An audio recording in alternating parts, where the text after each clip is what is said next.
ಸಮಸ್ಯೆಗಳ ಸರಮಾಲೆಯಿಂದ ಬಳಲಿರತಕ್ಕಂಥ ಬೆಂಗಳೂರಿನ ಪ್ರತಿಷ್ಠಿತ ಸರ್ಕಾರಿ ಆಸ್ಪತ್ರೆಗಳಲ್ಲೊಂದಾದ ವಿಕ್ಟೋರಿಯಾ ಆಸ್ಪತ್ರೆಗೆ ನಿನ್ನೆ ಬೆಂಗಳೂರಿನ ಲೋಕಾಯುಕ್ತ ಹಾಗೂ ಉಪಲೋಕಾಯುಕ್ತ ಸಾಹೇಬರು ದಾಳಿಯನ್ನು ನಡೆಸಿದರು. ಭೇಟಿಯನ್ನು ನೀಡಿದಂಥ ವೇಳೆಯಲ್ಲಿ ಸಮಸ್ಯೆಗಳ ಸುರಿಮಳೆಯೇ ತೆರೆದುಕೊಂಡಿರ್ತಕ್ಕಂಥದ್ದು.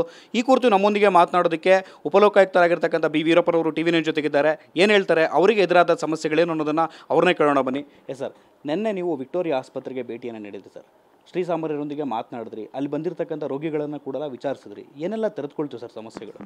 ನಾವು ಕಂಪ್ಲೇಂಟ್ಸ್ ಆಧಾರದ ಮೇಲೆ ನಿನ್ನೆ ನಮ್ಮ ಹಿರಿಯ ಸೋದರರಾದಂಥ ಪಾಟೀಲ್ ಸಾಹೇಬ್ರವರು ಲೋಕಾಯುಕ್ತವರು, ಇನ್ನೊಬ್ಬ ಹಿರಿಯ ಸೋದರ ಅಂತ ಫಣೀಂದ್ರ ಸಾಹೇಬರು ಉಪಲೋಕಾಯುಕ್ತವರು, ನಾನು 3 ಜನ ಆ ಮೇಯ್ನ್ ಆಸ್ಪತ್ರೆಗೆ ಹೋಗಿ 3 ಜನ ಮಾತಾಡ್ಕೊಂಡಿವಿ. ಇದು ಯಾರು ಗೊತ್ತಿಲ್ಲದೇ ನಾವು ದಿಢೀರ್ ದಾಳಿ ಮಾಡಬೇಕು ಅಂತ 3 ಜನ 3 ವಿಂಗು ಸಪ್ರೇಟ್ ವಿಂಗು, ಒಬ್ಬರು ಒ ಪಿ ಡಿ, ಒಬ್ಬರು ಡ್ರಾಮಾ ಸೆಂಟರ್, ನಾನು ಫಾರ್ಮಸಿಗೆ ಹೋದ್ವಿ. ನಾವು ಫಾರ್ಮಸಿಗೆ ಹೋದಾಗ ಅದು 6ನೇ ಫ್ಲೋರಲ್ಲಿತ್ತು. ಅದು ಹೋದಾಗ ಆ ಡ್ರಗ್ಸು ಎಲ್ಲ ತೊಗೊಳ್ಳೋದು ಒಂದು ಕಡೆ ಇದೆ, ಮತ್ತು ಡಿಸ್ಟ್ರಿಬ್ಯೂಟ್ ಮಾಡೋದು ಇನ್ನೊಂದು ಕಡೆ ಇದೆ. ಅಲ್ಲಿ ಹೋದಾಗ ನಾವು ಇನ್ವಾರ್ಡು ಅದು ಫಾರ್ವರ್ಡ್ ಎಲ್ಲ ಚೆಕ್ ಮಾಡ್ತಾ ಇದ್ದಾಗ ನನ್ನ ನೋಟಿಸ್ ಒಂದು ಬಂತು. ಆ ಟೆಕ್ಟ್ವಾಕ್ ಅಂತೇಳಿ ಒಂದು ಮೆಡಿಷನ್ನು ರೆಗ್ಯುಲರ್ಲಿ ಅದು ಜನಗಳಿಗೆ ಬೇಕಾಗುತ್ತೆ, ಅದು ರೆಗ್ಯುಲರ್ ಕನ್ಸಂಪ್ಷನ್ ಇಮಿಡಿಯೇಟಾಗಿ ಬೇಕಾಗುತ್ತೆ. ಅದನ್ನು ಟೆಂಡರಲ್ಲಿ ಕರೆದಿಲ್ಲ ಅಂತ ಹೇಳಿದ್ರು. ಆ ಮೇಡಮ್ ಒಬ್ಬರು ಅಲ್ಲಿದ್ದರು, ಪಂಕಜ ಮೇಡಮ್ ಅಂತಿದ್ರು ಅವರು. ನಾನು ಕೇಳಿದೆ, ಯಾಕಮ್ಮ ನೀವು ತೊಗೊಳ್ಳಿಲ್ಲ ಅಂತ. ಸರ್, ಟೆಂಡರ್ ಕರೆದಾಗ ಅದನ್ನು ಯಾರು ಕೋಟೆ ಮಾಡೋದಿಲ್ಲ ಅಂತ.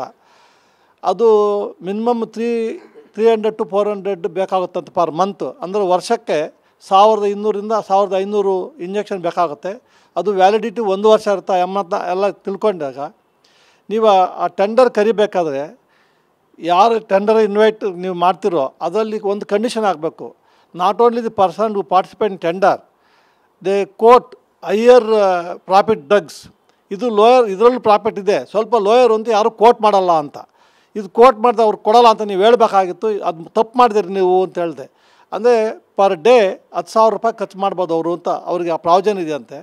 ಅಂದರೆ ತಿಂಗಳಿಗೆ 3 ಲಕ್ಷ, ವರ್ಷಕ್ಕೆ 36 ಲಕ್ಷ ಆಯಿತು. ಅದನ್ನು ಮೋರ್ ದೆನ್ ಇದು ಬರುತ್ತೆ, ಆಟೋಮೆಟಿಕ್ ಅವರು ಟೆಂಡರ್ ಕರೀಲೇಬೇಕಾಗಿತ್ತು. ಅದು ಯಾಕೆ ಅದು ಮಾಡಿಲ್ಲ ಗೊತ್ತಿಲ್ಲ. ಆ ಮೇಡಮ್ ಇಲ್ಲ ಸರ್, ನಾನು ಬ್ರಾಟ್ ಟು ನೋಟ್ಸ್ ಕನ್ಸರ್ಟ್, ಈ ಥರ ಮಾಡ್ತೀವಿ ಅಂತ ಹೇಳಿದ್ರು. ನೆಕ್ಸ್ಟ್ ನಾವು ಅದೆಲ್ಲ ಮುಗಿಸ್ಕೊಂಡು ಕೊಡೋದು ತೊಗೊಳ್ಳೋದು ಡಿಸ್ಟ್ರಿಬ್ಯೂಷನ್ ಮಾಡೋದು ತೊಗೊಂಡು ವಾರ್ಡ್ಗೆ ಬಂದಾಗ ನಮಗೆ ದೇರ್ ವಾಸ್ ಸರ್ಪ್ರೈಸ್. ಒಬ್ಬ ಪೇಷಂಟು 745 ರೂಪಾಯಿ ನೆನ್ನೆನೇ ತೊಗೊಂಡಿದ್ದಾನೆ. ಅದನ್ನು ನಾನು ರಿಸಿಪ್ಟು ತಂದಿದ್ದೀನಿ. 745 3 ಟ್ಯಾಬ್ಲೆಟ್ಸ್ ತೊಗೊಂಡಿದ್ದಾನೆ ಅವನು. ಇದನ್ನು ಕೇಳಿದಾಗ ಅವರು ಆಸ್ಪತ್ರೆ ಇಲ್ಲ ಅಂತ ಹೇಳಿದ್ರು ಮೇಡಮ್ ಅವರು. ಇದನ್ನು ಯಾಕೆ ನೀವು ಡೈಲಿ ಇದು 10,000 ರೂಪಾಯಿ ಖರ್ಚು ಮಾಡ್ತೀವಿ, ಅದರಲ್ಲಿ ಯಾಕೆ ತರಿಸ್ಬಾರ್ದು, ತರೋಕ್ಕೆ ಅವಕಾಶ ಇಲ್ವಾ ಅಂತ ಕೇಳಿದಾಗ ಅವಕಾಶ ಇತ್ತು ಸರ್, ನಮಗೆ ಹೇಳಿಲ್ಲ ಡಾಕ್ಟ್ರುಗಳು ಅಂದರು. ಅಂದರೆ there was no coordination between a doctor and a pharmacist and the main person, ಯಾರು ಡ್ರಗ್ಸು ತರ್ತಾರೋ ಅದಿಲ್ಲ ಅಂತ ಇದರಿಂದ ಗೊತ್ತಾಯಿತು. ಒಬ್ಬ ಬಡವ 745 ರೂಪಾಯಿ ಕೈಯಿಂದ ಖರ್ಚು ಮಾಡಬೇಕು. ಅದು ಅವಕಾಶ ಇದೆ, ಗೌರ್ಮೆಂಟಿಂದ ಲಕ್ಷಾಂತರ ದುಡ್ಡು ಬರುತ್ತೆ. ಅಲ್ಲಿರೋ ಜನ ನಮ್ಮ P1 ಹಿಡಿದು ನಮ್ಮ ನರ್ಸುಗಳು, ಆಯಾಗಳು, ಡಾಕ್ಟ್ರು, ಸೀನಿಯರ್ ಡಾಕ್ಟ್ರು ಎಲ್ರಿಗೂ ಮಾನವೀಯತೆ ಬೇಕು, ಮನಸ್ಸು ಬೇಕು ಕೆಲಸ ಮಾಡೋಕ್ಕೆ. ಅದಿದ್ದರೆ ಮಾತ್ರ ಆ ಗೌರ್ಮೆಂಟಿಂದ ಬಂದು ದುಡ್ಡೆಲ್ಲ ಸಾರ್ಥಕತೆ ಆಗುತ್ತೆ. ಗೌರ್ಮೆಂಟ್ ದುಡ್ಡು ಕೊಟ್ಟ ತಕ್ಷಣ ಅವ್ರ ಕೆಲಸ ಮುಗಿದೋಯ್ತು ಅಂತ ಅವ್ರು ಇರೋಂಗಿಲ್ಲ. ಅದ್ರ ಬಗ್ಗೆ ಸ್ವಲ್ಪ ಸೂಪರ್ವಿಷನ್ ಇರಬೇಕು. ಗೌರ್ಮೆಂಟ್ ಹಾಸ್ಪಿಟ್ಲ್ಗಳಿಗೆ ಬರೀ ಎಲ್ಲ ಬಡವರು, ಮಧ್ಯಮ ವರ್ಗದವರು, ಶ್ರೀಮಂತರು ಯಾರು ಬರೋಲ್ಲ. ಅವರೆಲ್ಲ ದೊಡ್ಡ ದೊಡ್ಡ ಆಸ್ಪತ್ರೆಗೆ ಹೋಗ್ತಾರೆ. ಈ ಗೌರ್ಮೆಂಟ್ ಹಾಸ್ಪಿಟ್ಲ್ ಸರಿ ಇಲ್ಲ ಅಂದರೆ more than 80% of the Kannadigas suffer ಆಗ್ತಾರೆ. ಅದು ನನ್ನ ಭಾವನೆ. ಅದಲ್ಲದೆ ಇನ್ನೊಂದು ವಿಚಿತ್ರವಾದ ಒಂದು ವಾರ್ಡಲ್ಲಿ ನಮಗೆ ಗೊತ್ತಾಯಿತು. ಒಬ್ಬ ಪೇಷಂಟು ಮಂಜುನಾಥ್ ಅಂತೇಳಿ ಅವ್ರ ಹೆಸರು, 29ಕ್ಕೆ ನೆನ್ನೆ ಅಡ್ಮಿಟ್ ಆಗಿದ್ದಾನೆ. ಅವರು ಆ ಇಂಜೆಕ್ಷನ್ ಬರೀತಾರೆ. ಆ ಇಂಜೆಕ್ಷನ್ ನಾನು ಬರೆದಿಲ್ಲ ಅಂತ ಡಾಕ್ಟ್ರು ಸಿಗ್ನೇಚರ್ ಹಾಕ್ತಾರೆ. ಅವ್ರು ತಂದಿದ್ದೀನಿ ನಾನು ಅದನ್ನು. ನನಗೆ ಶಾಕ್ ಆಗಿಬಿಡ್ತು. ಡಾಕ್ಟ್ರ್ ನಾನು ಪ್ರಿಸ್ಕ್ರೈಬ್ ಮಾಡಿಲ್ಲ ಅಂತ, ಬಟ್ ಇಂಜೆಕ್ಷನ್ ತಂದಿದ್ದಾರೆ ಅವರು ಅಂತ. ಆ ಥರ ಆದರೆ ಎಲ್ಲೋ ಒಂದು ಕಡೆ ಡಾಕ್ಟ್ರುಗಳು ಸರಿಯಾಗಿ ನೋಡ್ತಾ ಇಲ್ಲ ಅಂತ ನಮ್ಮ ಭಾವನೆ ಬರುತ್ತೆ. ಈ ಥರ ಆದರೆ ಭಾರಿ ಕಷ್ಟ ಆಗುತ್ತೆ. ಗೌರ್ಮೆಂಟ್ ಹಾಸ್ಪಿಟ್ಲ್ ಸರಿಯಾಗಿ ನಡೆದೇ ಇದ್ದರೆ 80% ಪೀಪಲ್ ಶುಡ್ ಸಫರ್. ಅದರಲ್ಲಿ ಇನ್ಕ್ಲೂಡ್ ಲಾಯರ್ಸ್, ನಮ್ಮ retired district judges, retired officials, ಅದಲ್ಲದೆ ಬಿಲೋ ಪಾವರ್ಟಿ ಲೈನು, ಅಬೋ ಪಾವರ್ಟಿ ಲೈನ್ ಎಲ್ಲ ದೇ ಆರ್ ಸಫರರ್ಸ್. ಅದನ್ನು ನೋಡ್ಕೋಬೇಕಾದ್ರೆ ನಮ್ಮೆಲ್ಲರ ಕಾಳಜಿ ಇದೆ. ಅದನ್ನು ನಾವು ಮನದಟ್ಕೊಂಡು ಅದು ಗೊತ್ತಾದ ಮೇಲೆ ನಾವು ಈ ಕೆಲಸ ಮಾಡಬೇಕು ಅಂತ ನಮ್ಮ ಲೋಕಾಯುಕ್ತ ಟೀಮಿಂದ ನಮ್ಮ ಅವರ ಪಾಟೀಲ್ ಸಾಹೇಬರ ಮಾರ್ಗದರ್ಶನದಲ್ಲಿ ನಾವು ಇಬ್ಬರು 3 ಜನ ಹೋಗಿ ನಿನ್ನೆ ಮೊದಲ ಪ್ರಯತ್ನ ಮಾಡಿದ್ದೀವಿ. ಅದನ್ನು ಅಲ್ಲಿಗೆ ಬಿಡೋದಿಲ್ಲ. ನಾವು ಈ ರಿಪೋರ್ಟೆಲ್ಲ ಸಬ್ಮಿಟ್ ಮಾಡಿ ಆಲ್ರೆಡಿ ಕೇಸ್ ರಿಜಿಸ್ಟರ್ ಆಗಿದೆ. ಅದನ್ನು ಮುಂದುವರಿಸ್ತೀವಿ. ಅದನ್ನು ಅಲ್ಲಿಗೆ ನಾವು ಬಿಡೋದಿಲ್ಲ ಅಂತ ಹೇಳ್ತೀನಿ. ಸರ್, ಒಟ್ಟಾರೆ ನೀವು ಗಮನಿಸಿದಂಥ ಸಂದರ್ಭದಲ್ಲಿ ಪ್ರಮುಖವಾಗಿ ರಾಜ್ಯದ ಪ್ರತಿಷ್ಠಿತ ಸರ್ಕಾರಿ ಆಸ್ಪತ್ರೆಗಳಲ್ಲಿ ವಿಕ್ಟೋರಿಯಾ ಆಸ್ಪತ್ರೆ ಕೂಡ ಒಂದು.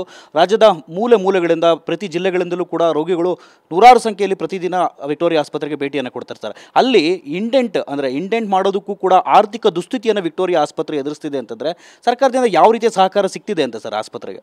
ಅಲ್ಲ, ಅಲ್ಲಿ ದುಡ್ಡು ಬರ್ತಾ ಇದೆ, ಅದು ಪ್ರಾಪರ್ ಯುಟಿಲೈಸ್ ಆಗ್ತಾ ಇಲ್ಲ ಅನಿಸುತ್ತೆ. ಎವ್ರಿ ಬಜೆಟಲ್ಲಿ ಅಲೊಕೇಶನ್ ಮಾಡಿಬಿಡ್ತಾರೆ.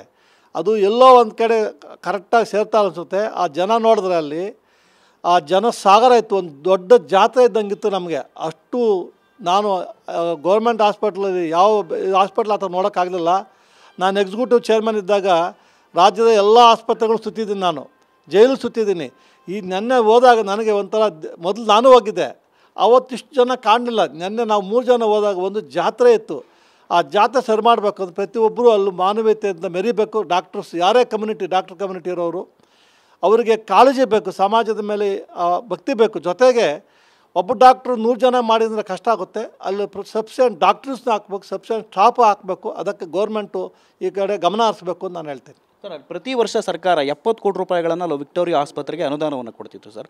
ಇದಕ್ಕೆ ಸಂಬಂಧಪಟ್ಟ 40ರಷ್ಟು ಕಡಿತ ಮಾಡಿದ್ದಾರೆ. ಶೇಕಡಾವಾರು ಸರ್ಕಾರದಿಂದ ಬರ್ತಕ್ಕಂಥ ಅನುದಾನದಲ್ಲಿ 40ರಷ್ಟು ಕಡಿತ ಆಗಿದೆ. ಈ ಹಿನ್ನೆಲೆಯಲ್ಲಿ ಸಮಸ್ಯೆಗಳನ್ನು ಎದುರಿಸ್ತಿದ್ದೀವಿ ಅಂತೇಳಿ ಅಲ್ಲಿನ ವೈದ್ಯಾಧಿಕಾರಿಗಳು ಮಾಹಿತಿ ಕೊಟ್ಟಿದ್ದಾರೆ ಅಂತ ಹೇಳ್ತಿದ್ದಾರೆ. ಅದನ್ನು ನಾವು ನಿಮ್ಮ ಜೊತೆಲಿ ಡಿಸ್ಕಸ್ ಮಾಡೋದು ತಪ್ಪಾಗುತ್ತೆ. Will do it in our complaint register ಆದಮೇಲೆ ನಾವು ಪ್ರಾಪರ್ ಎನ್ಕ್ವೈರಿ ಮಾಡ್ತೀವಿ ಅದ್ರ ಬಗ್ಗೆ. ಎಸ್ ಸರ್, ಇದಿಷ್ಟು ಕೂಡ ಉಪಲೋಕಾಯುಕ್ತರಾಗಿರ್ತಕ್ಕಂಥ ಬಿ ವೀರಪ್ಪನವರು ಹೇಳ್ತಿರ್ತಕ್ಕಂಥ ಮಾತು. ಮಾನವೀಯತೆಯಿಂದ ವೈದ್ಯಾಧಿಕಾರಿಗಳು ಕೆಲಸ ಮಾಡದೇ ಇದ್ದರೆ ಅವರ ವಿರುದ್ಧ ನಿರಂತರವಾಗಿ ಈ ಒಂದು ವಿಚಾರಕ್ಕೆ ಸಂಬಂಧಪಟ್ಟಂತೆ ಫಾಲೋಅಪ್ ಮಾಡ್ತೇವೆ, ಅಲ್ಲಿರ್ತಕ್ಕಂಥ ಸಮಸ್ಯೆಗಳನ್ನು ಬಗೆಹರಿಸೋದಕ್ಕೆ ಪ್ರಾಮಾಣಿಕ ಪ್ರಯತ್ನವನ್ನು ಮಾಡ್ತೇವೆ ಅಂತ ಹೇಳ್ತಿರ್ತಕ್ಕಂಥ ಮಾತು. ಕ್ಯಾಮ್ರಾಮನ್ ಪ್ರಶಾಂತ್ ಜೊತೆ ಶಿವಪ್ರಸಾದ್, TV9 ಬೆಂಗಳೂರು.